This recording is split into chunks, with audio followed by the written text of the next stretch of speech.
Good morning. This is Larry McMillan with the stock market update on Monday, July 19th. So the market stumbled a little bit late last week and is having a poor session overnight on Sunday night. And so we've already, in terms of the futures, pulled back to the July 8th low at 42.89. So that's a significant point for a couple of reasons. One is that the market bounced off of there, but the other is that a McMillan volatility band sell signal would occur if we closed below that level today, Monday. So the next support level is close at hand, 42.60. That was the previous highs. But I think if we break through 42.89, we're probably looking at the next support level, which is around 41.60, which was the June lows, and then below that, 40.60 is the May lows. And the reason that's a little bit significant, probably more than just a coincidence, is that the market is struggling right now internally. Put call ratios have been on sell signals for a while now, and breadth has been absolutely terrible. In fact, the breadth oscillators are extremely oversold already, even though the market, in terms of S&P, hasn't gone down much. What's causing this is the small caps. The IWM Russell 2000 is down 8% since June 25th. So in terms of S&P, if we had dropped 8% from, say, the highs of last Wednesday, then that'd be a drop of 355 points, and that would take you right down to about 40.60. I'm not saying that's going to happen because they don't line up, like one's not a predictor of the other in that fashion. But to show how much correction there's been in the small cap market and in non-big caps, let's say, you can see the devastation that's taken place. An 8% drop in a matter of 3 weeks is quite a bit.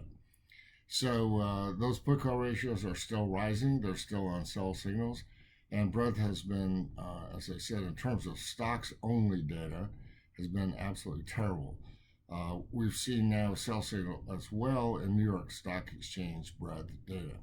So the two oscillators that we look at have spread apart by quite a bit, and that will eventually give a buy signal. So it's sort of odd to say that the S&P is just beginning a correction, and yet the market is extremely oversold in terms of breadth.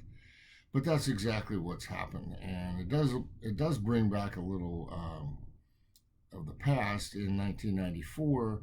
The market pretty much went sideways in terms of S&P for the year after the Fed had raised rates early in the year, and yet the small cap market was just in a huge bear market for most of that year. So the differential just kept getting wider and wider, but it wasn't really reflected negatively in S&P until late in the year when there was a scandal in Orange County, California.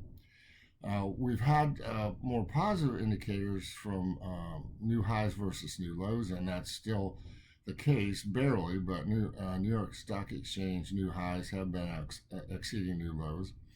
And VIX has not given up on its spike peak buy signal yet, although if it closes today where it's trading right now overnight, it would.